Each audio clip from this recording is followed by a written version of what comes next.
Hey, we're checking in with Jill Bellin this morning. She's hanging out with our friends at the SAIT Culinary campus, showing us how we can make Stampede-style treats at home. Jill, what are you guys working on now? Well, one of the staples at Stampede time is beef on a bun, or basically any kind of meat on a pretzel bun. And Chef Jason Boyd has been making recipes for us this morning. So we want to show off these pancakes, 3 different pancakes that we made. The bacon pancake, the blueberry pancake, and the apple oatmeal pancake. What do we have up next, Chef? Okay, so what we're going to do is we have the pretzel buns already made. We made some bologna on the weekend. I love bologna. I love my family. By big we, bologna. mean you. Exactly, but Yep, 4 kids that's what you love the bologna. So all I've done is cut them into the circular shapes here, and then I'm just going to pan fry them. How do you make bologna? Bologna, so it's pork fat and water that we blend in together to be able to give ourselves a really nice texture to it. And really, this is very similar to like hot dogs.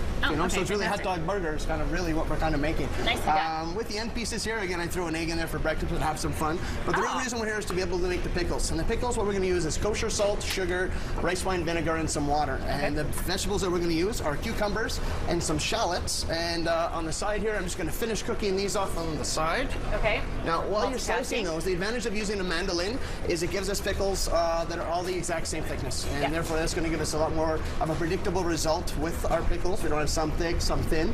And we really eat with our eyes first. So to have that uniformity really is important to our dish. Now, I remember my mom making pickles as a kid, and it was such a huge production. It took so much time, but you can actually do these overnight. You can. So for us, the example here, and the reason why I think this is great, is we're just going to make overnight pickles. And again, we have some choices. With the cucumbers, I don't want them too soft. So the pickling liquid that we're going to be making here, which I have into the pot, we want to make sure that it's cold. And by allowing it to be cold when we apply it, is going to allow us to not overcook that vegetable and allow ourselves to keep a crispier texture. Which I think when it comes to pickles, we want to have that crunch ideally for sure. Absolutely.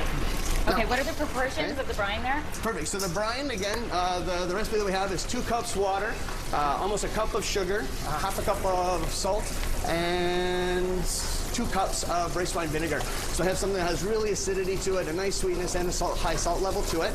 You can see our bologna. It's got a nice little fry going on, and because I really like texture, I think when it comes to something like a sandwich, if we have something that has some crispiness to it, you're only going to have a greater mouthfeel, and having that greater mouthfeel is going to give us a dish that we're going to want to have a second sandwich to as well. Fantastic. So, and the pickles, you can add personality, you can add dill, you can add mustard. That's right. We can add a lot of spices to it to be able to incorporate. If we wanted a little bit of heat, we could add a little bit of chili peppers just to be able to incorporate it to it. Give ourselves a little bit of heat to finish off on. Now we're talking. I know you were scared about me cutting myself, as am I. So I'm going to leave that to you. We have our dishes here. This is the final plate. These delicious vegetable chips are available here at the Culinary campus. Check it out here. Open all summer long, might I add. So we're going to finish off these pickles, and this is the final product. I'm going to give her a little taste. Of course. Cover those. Delicious. Oh, yeah. Salty pickles for breakfast. We need something sweet next. Chocolate-covered apples, guys. Chocolate-covered apples? That sounds good. That does sound good. Lots of great stuff going on there.